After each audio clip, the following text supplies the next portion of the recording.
1절부터 16절까지 말씀. 이 말씀은 한 절 한 절 교독하겠습니다. 수요일과 그침에 바울은 제자들을 불러 고난 후에 작별하고 떠나 마게도냐로 갑니다.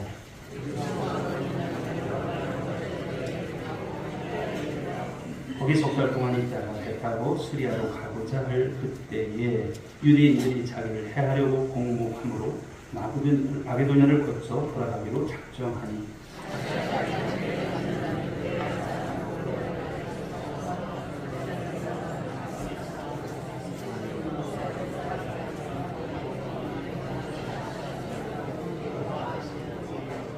그들은 먼저 가서 드로아에서 우리를 기다리더라.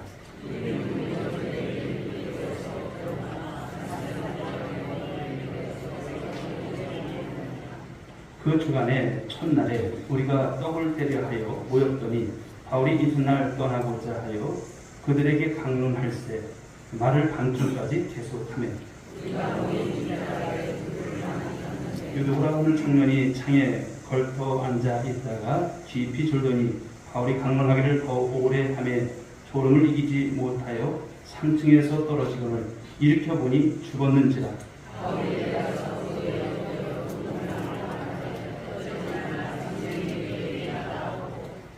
올라가 떡을 떼어 먹고 오랫동안 곧 날이 새기까지 이야기하고 떠나니라.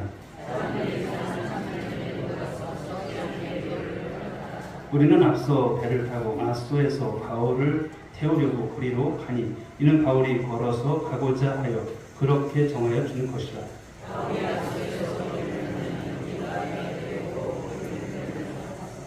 거기서 떠나 이튿날 기오 앞에 오고 그 이튿날 사모에 들르고 또 그 다음날 밀레드에 이르니라. 아시아에서 지체하지 않기 위하여 에베소를 지나 배 타고 가기로 작정하였으니 이는 될 수 있는 대로 오순절 안에 예루살렘에 이르려고 급히 가미로라. 아멘. 자, 이 시간은 우리 오늘의 찬양대의 찬양 우리 하나님 앞에 올려드립니다.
하나님께 영광의 박수 올려드리겠습니다. 공예 찬양이 참 얼쑤해야 되는데 그죠? 참 은혜롭게 하나님께 올려드렸습니다. 감사합니다. 사랑하는 성도 여러분, 한 주간 이 무더위 속에서 또 그래도 살아서 또 주님 앞에 나오셨고 이 시간 함께 예배드리게 되어서 참 감사합니다. 한 분 한 분을 주님의 이름으로 사랑하고 축복합니다. 환영합니다. 오늘 이 시간은 주신 말씀 본문을 통해서 걸음마다 함께 하시는 주님이라고 하는 말씀의 제목으로 은혜를 나누고자 합니다. 여러분 한 분 한 분 인생을 걸어가는 그 걸음 가운데 여러분이 혼자가 아니라 주님이 함께 하심을 믿으시기 바랍니다. 그 주께서 임만을 하심을 믿으시고 오늘 그 신뢰어서 삶을 살아가는 우리 모두가 되시기를 간절히 축원합니다. 우리 지난 주일에는 사도행전 19장 21절부터 41절까지의 말씀을 우리가 살펴보면서 지난 시간 속에서 어떤 사건이 있었습니까? 데메드리오라고 하는 사람, 이 사람이 일으킨 이 소동, 이 폭동으로 굉장히 여러분 에베소가 시끄럽다라는 것이죠. 그런데 그 소동이 있기 바로 직전에 우리가 그냥 스쳐 지나갈 수 있었던 말씀입니다만 19장 21절은 아주 중요한 구절을 하나 우리에게 소개해주고 있습니다. 한번 보실까요? 읽어보겠습니다. 시작. 바울이 마게도냐와 아가를 거쳐 예루살렘에 가기로 작정하고 이르되 내가 거기 있다가 후에 로마도 구하여 하리라 하고, 바울의 마음에 어떤 속마음이 있었다는 것을 말씀하는데요. 로마를 가고자 하는 그런 마음이 이 바울에게 간절히 있음을 우리가 볼 수 있습니다. 오늘 본문 말씀은 바로 이 큰 그림을 가지고 바울이 그 로마를 향하는 그 한 걸음 한 걸음씩 나아가는 그 여정을 말씀해 주고 있습니다. 우리 또한 여러분 이 세상을 살아가면서 그냥 인생이 살아가는 것이 아닌 줄 믿습니다. 하나님의 계획 속에 우리가 삶을 살아가고 하나님의 섭리 가운데 삶을 살아가는 저와 여러분들이 여러분 무의미한 인생들이 아니라 주의 영광을 위한 삶을 살아가는 우리 모두가 될 수 있기를 축복합니다. 자, 1절 말씀을 읽어보겠습니다. 시작. 소유가 그침에 바울은 제자들을 불러 더나무에 작별을 하고 떠나 마게도냐로 가니라. 이 큰 소동이 지나가는 이후에 바울은 여러분 두 다리 펴고 편히 쉬고 있는 모습이 아니에요. 다시 짐을 쌉니다. 다시 떠나는 거예요. 다시 복음의 길을 떠나는 이 모습, 이 거룩한 여러분 노종의 모습을 우리 생각해 보셔야 합니다. 여기서 우리가 놓치기 쉬운 여러분 질문이 있습니다만 그것이 어떤 것이냐. 바울은 곧장 예루살렘으로 그리고 로마로 편하게 가지 않았어요. 굳이 여러분 말씀을 보게 되면 마게도냐와 헬라, 즉 이 아가야를 다시 한번 돌아서 간다라는 말씀입니다. 왜 이렇게 했을까요? 이미 세워진 교회예요. 자기가 세웠던 교회인데 로마는 그렇진 않지만 그런데 거기를 굳이 방문할 필요가 있을까? 그런 우리가 의문을 가질 수 있어요. 근데 한번 물어보겠습니다, 여러분. 아기를 낳는 것보다 더 어려운 일이 뭘까요? 키우는 일 잘 아세요. 남자분들은 잘 모르시나요? 키우는 일이 얼마나 어렵습니까? 먹이고 입히고 가르치고 하는 일 참 쉽지 않은 것입니다. 아기를 낳는 것으로 부모의 어떤 임무가 끝나지 않습니다. 낳은 후에 이 아이들을 어떻게 하면 잘 키울까? 노심초사하는 것이 부모의 마음이 아닐까요? 이것을 보면 바울도 마찬가지라고 한 것입니다. 그는 복음을 전하는 것을 끝내지 않았습니다. 내가 그곳에 교회를 세운 것을 끝내지 않았습니다. 그가 세운 교회, 바로 전도했던 많은 사람들을 다시 찾아간다는 거예요. 그리고 잘 있는지 그들에게 하나님의 말씀을 건면하고 위로하고 세워주고 격려하는 그런 일들을 오늘 하는 모습이 오늘 바울의 본문 속에서의 모습을 말씀하고 있습니다. 오늘 본문은 사실 지난주처럼 아주 극적인 아주 큰 어떤 사건 이런 모습 별로 없어요. 지명들이 나오고 그리고 한밤중에 있었던 작은 그런 하나의 사건을 소개해 주는 정도. 그렇죠. 적은 것처럼 보입니다. 그러나 그 평범해 보이는 그 여정 속에 바로 참으로 놀라운 것은 하나님의 섭리가 그 안에 숨어 있다라고 하는 것을 말씀합니다. 이 시간 저는 그래서 여러분과 바울의 여정, 이 사도행전의 이 사도들의 행적 속에서 바울의 여정을 함께 따라가면서 하나님께서 그와 어떻게 하셨는가, 함께 하셨는가, 그 하나님의 일하심을 살피면서 은혜를 받고 또 도전을 받는 이 시간이 될 수 있길 주님의 이름으로 축복합니다. 자, 1절부터 6절의 첫 번째 주시는 말씀은 이 신실한 목양의 발걸음과 그리고 그 속에서 태어난 서신서들에 대한 말씀을 이제 주고 있습니다. 자, 1절과 2절을 다시 한번 보실까요? 예, 읽어보겠습니다. 시작. 서울과 베스메 바울은 제자들을 불러 고난을 위해 작별하고 떠나 마게도냐로 가니라. 그 지방으로 다녀가며 여러 말로 제자들에게 권하고 헬라에 이르러. 여기 반복되는 표현이 권한다는 표현이 나와요. 권한다. 바울이 마게도냐로 아가로 간 가장 중요한 목적, 그것은 그가 전도했던 사람들을 다시 만나서 권면한다는 거예요. 그냥 이제는 내가 너 전도했으니까 너 알아서 이제 교회 다녀, 이게 아닌 거예요. 또 권면하고 또 권면하고 또 위로해주고, 마치 아이들이 그냥 자라지 않지 않습니까? 부모의 간섭함과 그 여러분 가르침과 돌봄과 그 모든 것을 뒷바라지하는 모습이 필요한 것이죠. 바울은 바로 이렇게 세워주는 일을 감당하기 위해서 또 그곳을 간다라고 하는 말씀인 것입니다. 그런데 바울이 다른 곳도 아니고 오늘 말씀을 보니까 마게도냐로 가는 거예요. 마게도냐. 이 마게도냐를 그렇게까지 사랑했을까라고 하는 점이 생각이 됩니다. 그런데 사도행전 16장을 여러분 기억해 보시기 바랍니다. 바울이 아시아에서 열심히 복음을 전해 나름대로 계획을 가지고 하는데 성령께서 아시아에 있는 것을 원하지 않는 거예요. 성령께서 막으시는 거예요. 왜 막으셨는지를 알 수 없어서 답답해야 했을 그 밤에 바로 하나님께서 그에게 환상을 보여주시죠. 마게도냐 사람 한 사람이 나타나서 마게도냐로 건너와서 우리를 보라, 우리를 도와달라, 이런 간청을 하는 것이, 이런 환상이었습니다. 그때 여러분 바울은 어떻게 했을까요? 곧바로 순종합니다. 하나님, 내가 이곳에서 복음을 전했는데 왜 그런 말씀을 하세요? 내가 여기 다 계획을 짜놨는데, 플랜을 다 짜놨는데 이것이 아니었어요. 곧바로 그 환상을 통해서 그는 바로 순종함으로 마게도냐로 건너간다고 하는 것이죠. 낯선 땅입니다. 가보지 않은 땅입니다. 유럽 땅에 그러나 첫 관문, 이곳을 바로 바울이 간다고 하는 것이죠. 바로 사랑하는 여러분, 이것을 통해서 하나님이 어떤 분이신가를 말씀하는 거예요. 하나님은 바로 그 마게도냐를 사랑하신 줄 믿으시기 바랍니다. 그것을 통해서 복음이 아시아권에서만 있는 것이 아니라 유럽으로 퍼져나가야 되는 거예요. 세상 끝날까지 함께 하신 주님께서 사마리아 땅끝까지 이르러 내 복음이 바로 전파되어야 되는 것을 말씀하시는 거예요. 그리고 오늘 본문에서 바울이 다시 그 먼 길을 돌아서 마게도냐로 향하는 것은 바로 하나님의 사랑이 이식된 그 사랑이고요. 그 사랑의 연장선상에서 그곳을 간다라고 하는 말씀인 거예요. 어찌 보면 쉽고 빠른 길이 있을 수 있겠죠. 그런데 바울은 사랑하는 성도들을 다시 찾아가는 그 먼 길을 찾아간다고, 택한다고 하는 말씀인 것입니다.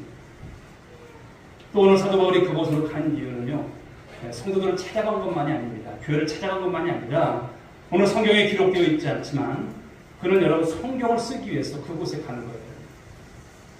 우리 신약 성경에 있어서 여러분 절반을 쓴 사람이 누굽니까? 사도 바울이에요. 몇 권을 썼습니까? 13권. 굉장히 많은 서신서들을 그가 기록했습니다. 1차 전도 여행을 마치고서는 안디옥에서 어떤 여러분 서신서를 썼을까요? 갈라디아서를 썼어요. 2차 전도 여행 때는 1년 반 동안 고린도에 있으면서 데살로니가서를 썼습니다. 그리고 3차 전도 여행 때는 에베소에서 3년 동안 있을 때 사실 여러분 고린도 교회에 여러분 문제가 있었잖아요. 그때 쓴 성경이 무엇입니까? 고린도 전서예요. 그리고 마게도냐로 가서 이제 무엇을 마무리고 하고자 하냐면 고린도 후서를 마무리하고자 한다는 것입니다. 그리고 특별히 이 고린도, 즉 아가야 바로 헬라 지역에 가서는 그곳에 머물면서 그 유명한 로마서를 기록합니다. 얼마나 놀라운 일인지 몰라요. 이렇게 보면 바울은 그 전도 여행을 따라서, 그 여정을 따라서 하는 모든 일들도 참 여러분 놀라운 일을 했지만 한 곳에 머물러서 성도들을 양육할 때도 그냥 가만히 있지 않았어요. 오히려 더 큰 일들을 감당해 나갔던 사도 바울의 모습을 본다고 하는 것이죠. 사랑하는 여러분, 하나님께서 하시는 일은 우리가 다 헤아릴 수 없는 오묘한 섭리가 있습니다. 여러분 한 분 한 분에게도 그냥 우리가 일상의 삶을 살아가지만 한 분 한 분을 통한 하나님의 섭리가 있는 줄 믿으시기 바랍니다. 그가 사랑하는 성도들을 염려하며 써내려왔던 그 편지들, 오늘 우리가 읽고 있는 이 성경이 되었다라는 것 보면 어떻습니까? 참 놀라운 거예요. 오늘 사도행전은 사실 사도 바울이 쓴 것은 아니었죠. 작자가 분명하지 않지만 그러나 그의 여정을 보고 그가 써내려왔던 많은 서신들을 보게 되면 눈물 없이 읽을 수 없는 것이고요.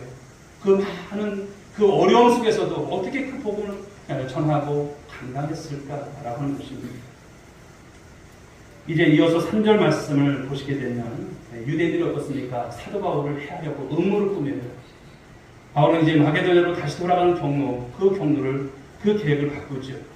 원래는 어떻습니까? 고린도에서 곧장 배를 타고 수리아로 가고 싶어 했을 것입니다.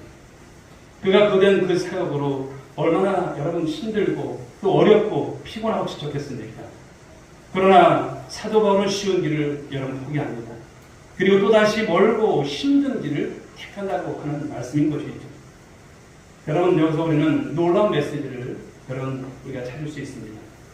쉽고 빠른 길이 있는데도 먼 길을 돌아가야 할 때가 여러분 인생 가운데 있습니까? 없습니까? 있어요.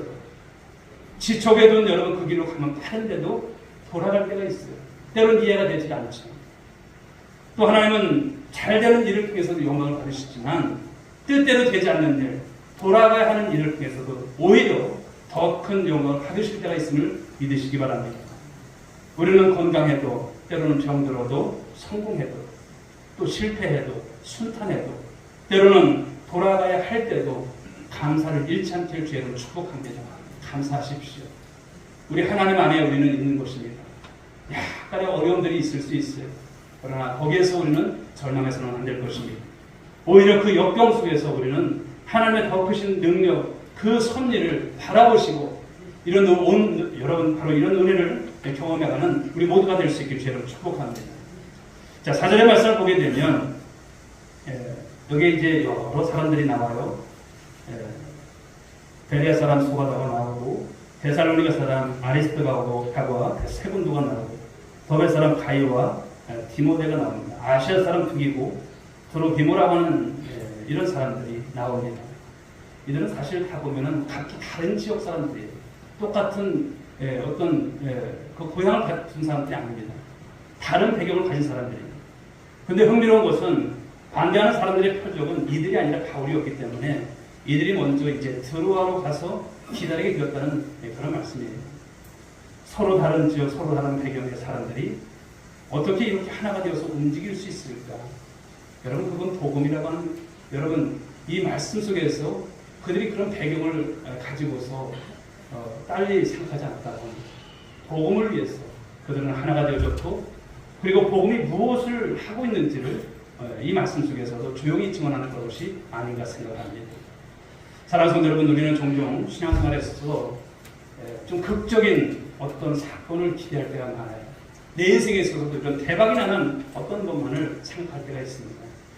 그런데 오늘 본문은 우리에게 말해줍니다. 위대한 하나님의 일이라고 하는 것은요, 반복되는 고를일지라도, 눈에 띄지 않는 권면일지라도, 사랑하는 사람들을 찾아가는 그 수고의 모습일지라도, 그 수고 속에서 하나님의 놀라우신 일하심이 나타나고 또 증거됨을 믿으시기 바랍니다. 이 무더위 속에서도 하나님이 여러분 하나님도 도우셔서 그러실까요? 아닙니다. 여러분들의 그 작은 발걸음 속에 오늘도 일하시고 함께 하심을 믿으시기 바랍니다. 자, 이제 7절부터 12절의 말씀은 이 말씀 앞에 주는 인생에 대한 말씀, 또 생명 주시는 주님에 대한 말씀을 주고 있습니다. 자, 우리 7절 말씀을 한번 보실까요? 읽어보겠습니다. 시작. 우리가 떡을 때려 모였더니 여기까지. 자, 이것은 초대교회가 이미 이때부터 주일에 모여서 무엇을 드렸을까요? 예배를 드렸다고 하는 말씀이에요. 그런데 여러분, 여기에 떡을 때려 하여 이렇게 말씀을 하고 있어요. 참 이 말이 의미심장한 말씀입니다. 자, 이것은 성찬과 예찬을 말씀하죠. 두 가지를 가리키는 표현입니다.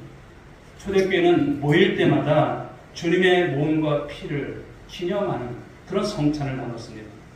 또 함께 식사하면서 이 사랑을 나누는 애찬을 그들은 가졌죠. 사랑하는 여러분, 오늘 우리 시대의 교회들을, 우리 교회도 또한 포함되는 것이겠지만 좀 부끄러운 마음이 듭니다.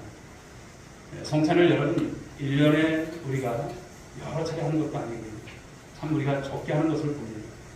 그러나 초대교회를 보게 되면 초대교회는 모일 때마다 십자가를 기억하고 이 성도의 교제를 나누고 또 세상으로 나갈 그 말씀을 통해서 힘을 얻는 그런 여러분 교회의 모습을 보여주고 있습니다. 우리 교회도 떡을 땜이 있고 또 말씀이 있고 또 이런 뜨거운 사랑과 이 교제가 있는 우리가 비록 성찬을 통해서도 하겠지만 또 이 말씀을 통해서 주시는 은혜를 가지고 여러분 세상에 나가서 바로 하나님의 영광을 드러내는 우리 모두가 될 줄 믿습니다. 자, 바로 이제 다음날 떠나가겠기에 그 밤 시간을 확보하면서 오늘 보니까 반줄까지 그 늦은 시간까지 말씀을 강론하는 말씀을 보여주고 있습니다. 9절 말씀을 읽어보겠습니다. 시작. 유독으로 하는 청년이 창에 걸터 앉아있다가 깊이 졸더니 3층에서 떨어지거늘 일으켜보니 죽었는지라. 중요한 해석은 그런데요. 말씀을 보시게 되면 여기 흥미롭게도 유독으로 하는 청년이 나와요. 이 이름, 그 사람의 이름의 뜻은 어떤 것이냐면 다행한 자, 또 복 있는 자, 그런 뜻이에요. 그리고 그의 이름처럼 그는 참 어찌 보면 정말 다행인 사람이에요. 그리고 그가 얼마나 복 있는 청년인가를 그 이름이 오늘 말씀 속에서 살짝 등장하지만 보여주고 있다고 하는 것이죠. 그런데 사랑하는 여러분, 오늘 유도가 그 늦은 시간까지 말씀을 듣다가 어떻습니까? 졸다가 떨어져서 어떻습니까? 죽었어요. 교회에서 여러분 이런 일이 있으면 어떻게 됩니까? 얼마나 큰 일인지 몰라요. 그런데 여기서 우리는 조심해야 할 것이 있습니다. 오늘 유도가 말씀을 듣다가 졸다가 떨어진 것을 두고서 예배 시간에 졸다니 벌 받은 거야. 그렇게 쉽게 우리가 해석해서는 안 될 말씀이라고 하는 것이죠. 성경 어디에도 바울이 오늘 유독으로 책망했다는 그런 표현이 없어요. 사람은 많고 방아는 피좁고 무더웠고 낮에 일하고 밤늦도록 말씀을 듣는 그런 시간이 얼마나 여러분 힘들겠습니까? 그런 가운데서 자연스럽게 졸음이 왔고 그런 가운데서 이런 일이 생겼던 것이죠. 우리도 살다 보면 몸이 지쳐서 말씀 앞에서 때로 집중하지 못할 때도 있습니다. 그런데 그것을 너무나도 우리가 내 입장에서만 생각하고 정죄하기보다는 오늘 본문은 오히려 그 연약한 가운데서도 일하시는 오늘 우리의 주님을 보여주고 있다라고 하는 말씀인 것입니다. 자, 10절 말씀을 보실까요? 읽어보겠습니다. 시작. 바울이 내려가서 그 위에 엎드려 그 몸을 안고 나라를 떠들지 말라. 생명이 그에게 있다 하고 분명히 성경은 여기서 죽었다고 합니다. 근데 사도 바울은 그를 안고 말하되 떠들지 마라. 생명이 그에게 있다. 이렇게 말씀합니다. 이 장면이 여러분 참 특별합니다. 바울은 안수하면서 기도한 것이 아니에요. 죽은 청년의 몸을 그냥 껴안은 것밖에 없어요. 자, 이것은 그렇지만 우리 구약에 보게 되면 이제 두 명의 우리 선지자들이 나옵니다만 엘리야와 엘리사 선지자가 떠올리게 되는 말씀이에요. 엘리야는 여러분 열왕기상 17장에 보게 되면 이 죽은 소년의 몸 위에 3번이나 엎드려 기도했다고 이렇게 나왔고요. 엘리사는 죽은 아이의 입과 입을 눈과 눈을 손과 손을 맞잡고 엎드려서 그를 살려냈던 그 기적이 있었습니다. 바울도 이와 같은 방식으로 자신의 몸을 이 죽은 자에게 밀착시키면서 무엇을 선포했습니까? 생명을 선포했습니다. 죽은 것이 아니다라고 말하고 있습니다. 떠들지 마라. 생명이 그에게 있다. 여러분 이것이 무엇을 말해줄까요? 죽음처럼 보이는 그 자리 가운데 있을지라도 하나님은 여전히 생명을 주시는 분인 줄 믿으시기 바랍니다. 생명의 주인 누구세요? 하나님이세요. 우리 주님이세요. 여러분 우리가 지치고 넘어질 때, 우리가 영적으로 무뎌져 있을 때 주님은 그 자리에 내려오셔서 우리를 안으시고 우리를 다시 회복시키시고 우리를 일으켜 살리시는 분이심을 믿으시기 바랍니다.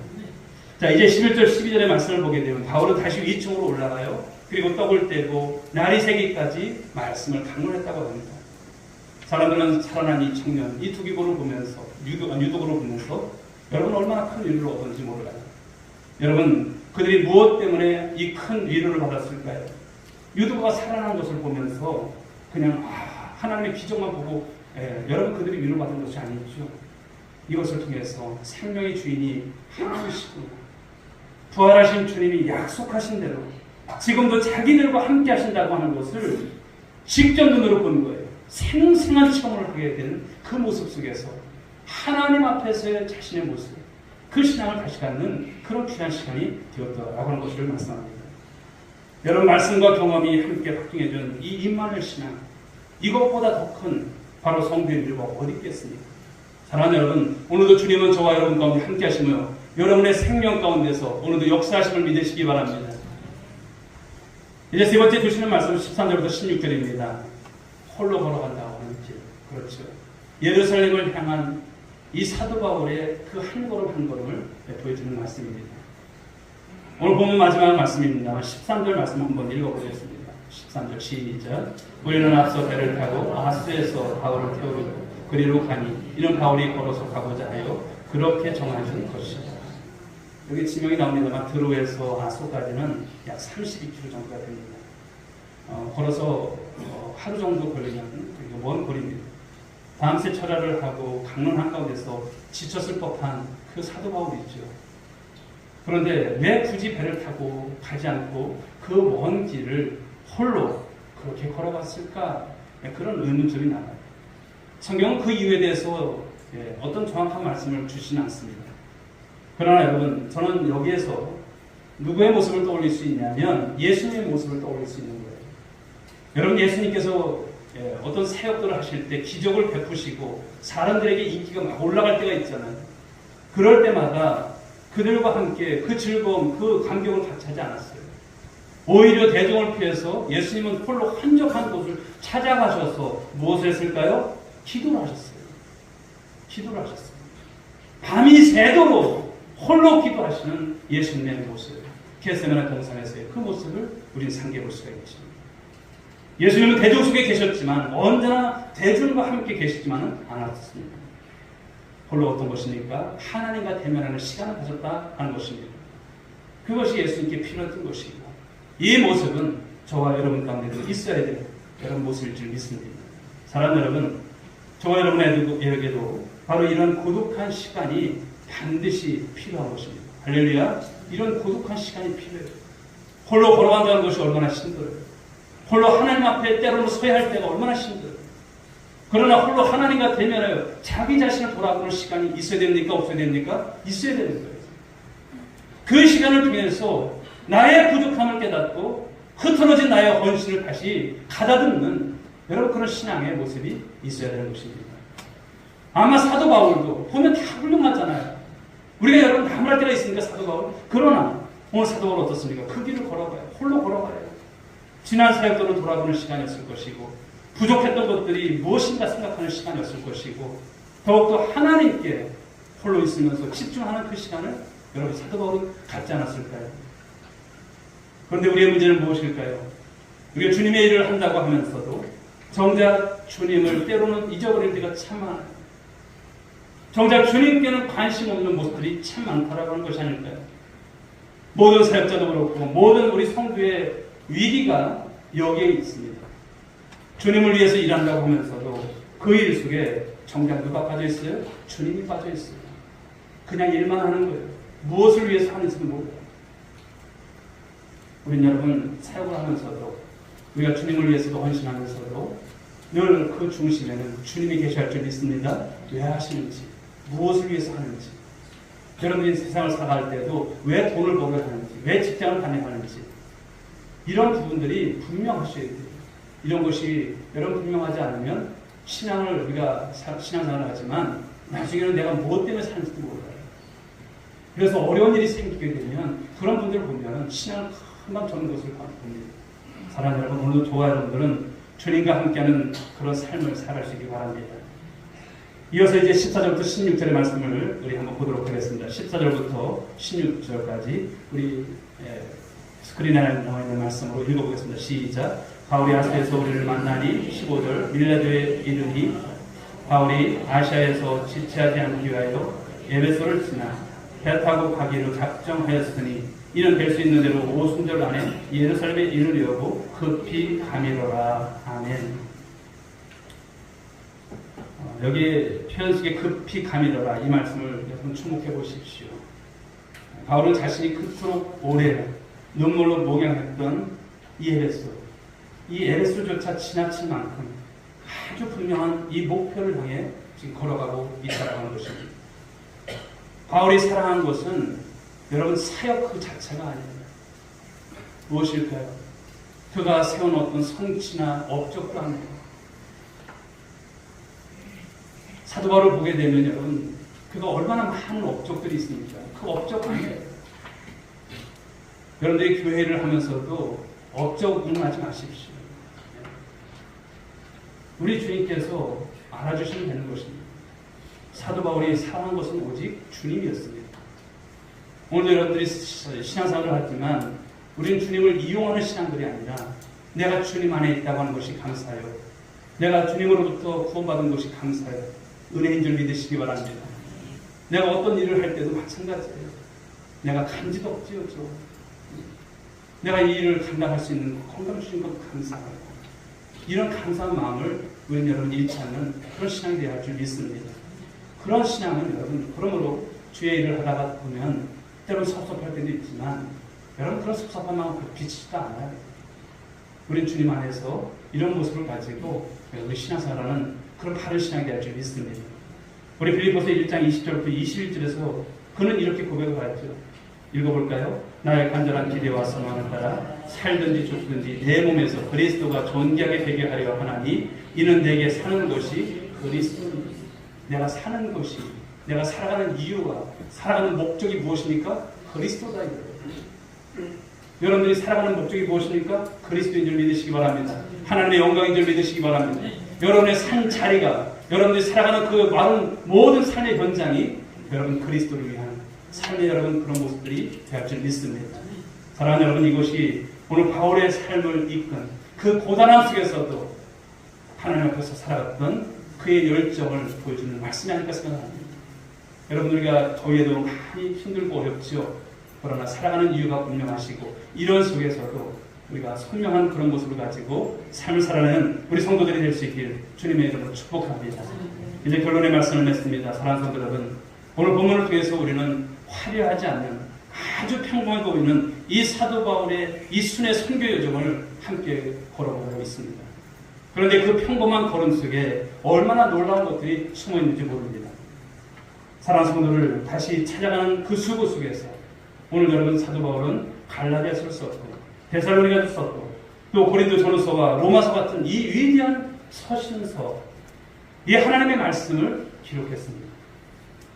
또 밤늦도록 그 이어진 그 지천 강론의 자리에서 죽음처럼 보였던 그 순간에도 생명으로 역사하신 주님의 일하심을 우리 또한 여러분 이 시간 함께 보았던 것을 봅니다. 그리고 홀로 걷는 그 고독한 길 위에서 바울은 오직 그리스도만을 향한 그 열정을 다시 한번 확인하는 그런 말씀이었습니다. 사랑하는 성도 여러분, 우리의 신앙생활도 대부분 보면 화려한 사건은 없어요. 그저 이 무더운 여름에 그냥 살아가는 거예요. 그러나 마지못해 살아가는 모습이 아니죠. 이런 평범한 삶이 반복되는 모습 속에서도 우리의 삶은 주님을 향한 열정이 식지 않는 모습이 되어야 할 줄 믿습니다. 여러분들이 전도하고자 하는 사랑하는 사람들을 찾아가고 또 지치도록 이어지는 그 섬김 속에서도 주님을 생각하고 또 하나님 앞에 홀로 독대하는 그 고요한 시간을 갖기도 하고 그러나 그런 속에서도 우리 주님을 늘 생각하는 모습으로 살아갈 줄 믿습니다. 바로 그 평범한 걸음 속에서 주님은 우리가 생각하지 못하는 상상치 못한 방식으로 지금도 일하고 계심을 믿으시기 바랍니다.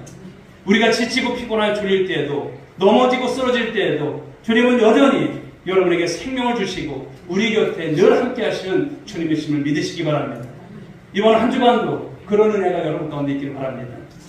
오늘도 여러분 바울처럼 사역이나 성취가 아닌 어떤 업적이 아닙니다.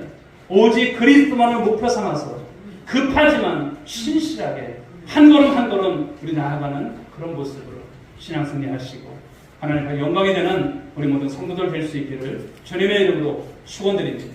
축원드립니다. 기도합니다. 하나님 아버지 감사합니다.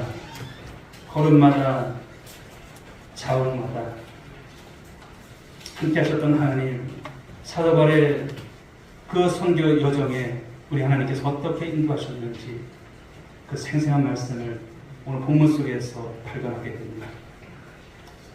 하나님 그가 오늘 말씀 속에서 지칠 법도 한데 오직 그리스도를 향해서 주의 복음을 위해서 힘잃고 낙심한 하나님 아버지 많은 교회들을 이제 찾아가며 하나님의 그 이름으로 하나님 그들을 위로하고 함께했던 그 여정들을 살펴봅니다.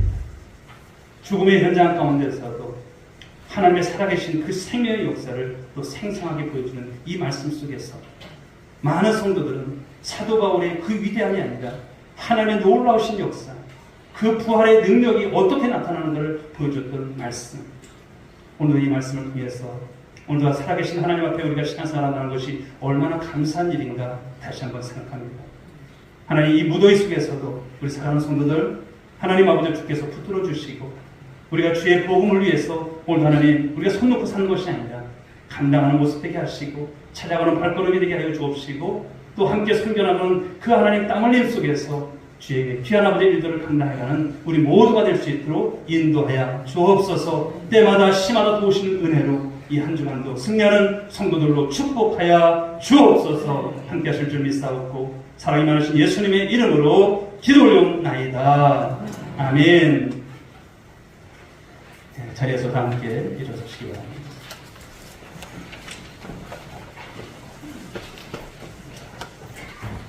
우리 한번 옆에 분들만 인사하겠습니다. 하나님께서 함께 해주실 것입니다. 그리스도를 위해서 삽시다. 복음 위해서 삽시다. 우리 수요 찬양하겠습니다.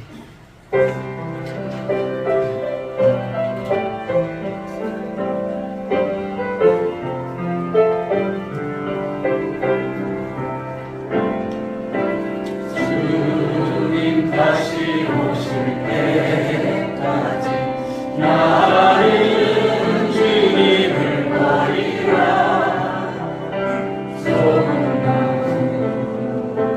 좁은 길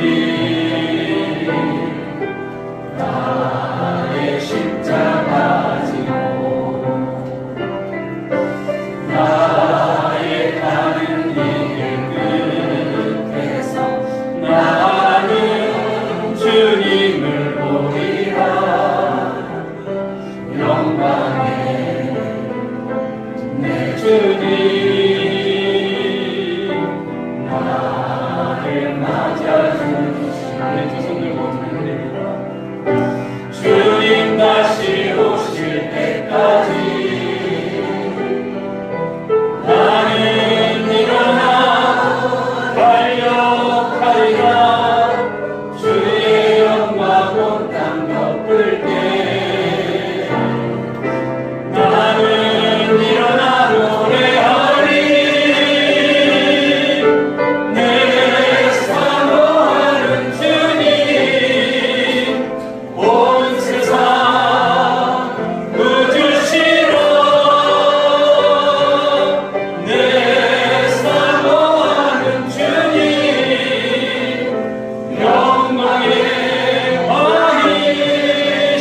왕이시라. 이제는 우리 구주 예수 그리스도의 은혜와 하나님 아버지의 극진하신 사랑하심과 성령님의 강화, 감동, 위로 충만하시는 총이 걸음마다 함께 하시는 하나님, 그 하나님을 오늘도 바라보고 의지하며 살아갈 것을 다지만 사랑하는 모든 믿음의 권속들 한 사람 한 사람 머리 위에, 저들의 가정 위에, 자녀 위에, 일터 위에, 우리 오늘의 교회와 이 민족 위에 지금부터 영원 무궁토록 함께 있을지어다.